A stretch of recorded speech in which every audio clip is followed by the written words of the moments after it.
Hello दोस्तों। तो आज के इस वीडियो में हम हिंदी वाक्यों को इंग्लिश में ट्रांसलेट करना सीखने वाले हैं। जैसे कि आपको यहाँ पर सबसे पहला वाक्य दिख रहा होगा। सबसे पहला वाक्य है यह एक कलम है। इसी प्रकार का दूसरा वाक्य दिया गया है वह एक सेब है। तो इस तरह के वाक्यों को हम इंग्लिश में ट्रांसलेट करना काफी अच्छे से सीखने वाले हैं। तो ये वीडियो बहुत ही मजेदार वीडियो होने वाला है दोस्तों। तो इसीलिए इस वीडियो को एक लाइक जरूर से जरूर कर देना और कुछ इसी प्रकार के वीडियोस को देखने के लिए आप हमारे चैनल को भी सब्सक्राइब कर सकते हो।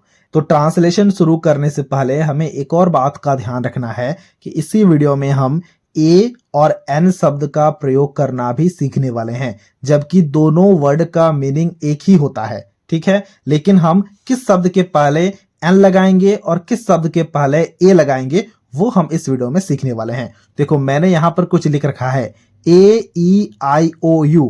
इन सारे अक्षरों से स्टार्ट होने वाले शब्द से पहले हम एन लगाएंगे और बाकी बचे जितने भी अक्षर हैं यानी कि बाकी बचे जितने भी अल्फाबेट्स हैं उनसे शुरू होने वाले शब्द से पहले हम ए लगाएंगे। अब देखो जरा ध्यान से सबसे पहले वाक्य को। सबसे पहला वाक्य क्या है? यह एक कलम है। तो सबसे पहले हम यह का यहां पर इंग्लिश मीनिंग लिखते हैं। यह का इंग्लिश मीनिंग क्या होगा? यह का इंग्लिश मीनिंग होगा दिस। तो हमने यहां पर दिस लिखा। ठीक है, अब देखो है लिखा गया है के लिए यहां पर आ जाएगा इज। तो हमने यहां पर इज लिखा। अब देखो यहां पर एक है, तो इसी एक के लिए अब हमें डिसाइड करना है कि हम यहां पर ए लिखेंगे या फिर एन लिखेंगे। तो सबसे पहले हमेशा ए लिखना। ठीक है, फिर बाद में देखेंगे अगर एन लगा होगा तो यहां पर एक एन लगा देंगे।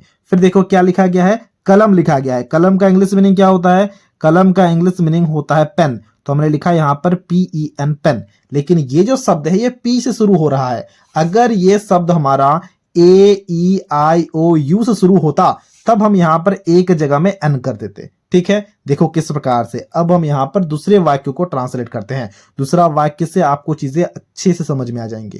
देखो वाक्य क्या है? वाक्य है वह एक सेब है। तो सबसे पहले वह का अंग्रेजी मीनिंग लिखते हैं। वह का अंग्रेजी मीनिंग क्या होता है? वह का अंग्रेजी मीनिंग होता है दैट। तो हमने यहां पर दैट लिखा।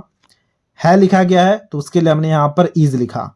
अब देखो एक है, एक के लिए हमेशा ए लिखेंगे फिर थोड़ा सा रुक जाएंगे। फिर देखो क्या लिखा गया? सेब। सेब का मतलब क्या होता है इंग्लिश में? सेब का मतलब होता है एप्पल। तो हमने यहां पर एप्पल लिखा APPLE। लेकिन यहां पर देखो एप्पल जो है वो ए से शुरू हो रहा है ना, और यहां पर हमने लिख रखा है कि अगर कोई भी शब्द यानी कि कोई भी वर्ड अगर AEIOU से शुरू हो रहा हो तो उसके पहले कभी भी हम ए नहीं लिखेंगे, एन लिखेंगे। तो यहां पर देखो ए लिखा गया है तो इसकी जगह में हम इसे एन कर देंगे। देख पा रहे हो, यही यहां पर सीखना था। ठीक है, इसी प्रकार से हमारे पास यहां पर देखो एक तीसरा वाक्य दिया गया है। तीसरा वाक्य क्या है? तीसरा वाक्य है यह एक किताब है। यह का इंग्लिश मीनिंग क्या होता है? यह का इंग्लिश मीनिंग होता है दिस। तो हमने यहां पर दिस लिखा। ठीक है, अब देखो है लिखा गया है के लिए इज लिखेंगे। फिर एक है तो एक के लिए यहां पर ए लिख के रखेंगे अब तक के लिए। ठीक है, फिर देखो किताब है। किताब का इंग्लिश मीनिंग होता है बुक। तो हमने यहां पर बुक लिखा। क्या ये वर्ड हमारा AEIOU से शुरू हो रहा है? नहीं, ये बी से शुरू हो रहा है, यानी कि यहां पर ए है तो ए ही रखेंगे। देखो याद कर लो जरा ध्यान से, अगर कोई भी शब्द AEIOU से शुरू हो रहा हो तभी हम एन लगाएंगे, लेकिन बुक तो बी से शुरू हो रहा है तो ये ए ही रहेगा। बात समझ पा रहे हो? ठीक है, अब जरा यहां पर ध्यान से देखो। यहां पर चौथा वाक्य है यह एक छाता है। यह का इंग्लिश मीनिंग क्या होता है? यह का इंग्लिश मीनिंग दिस होता है। तो हमने यहां पर दिस लिखा। फिर देखो यहां पर है लिखा गया है तो इसके लिए इज लिखा। फिर एक है तो अब तक के लिए एक के लिए ए लिख के छोड़ते हैं। अब देखो यहां पर क्या है? छाता। छाता का इंग्लिश मीनिंग क्या होता है? अम्ब्रेला। UMBRELLA ये होता है इसका स्पेलिंग।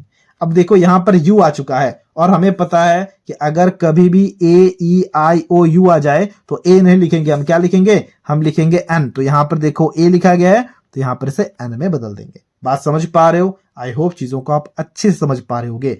अब यहां पर देखो पांचवा वाक्य दिया गया है। पांचवा वाक्य क्या है?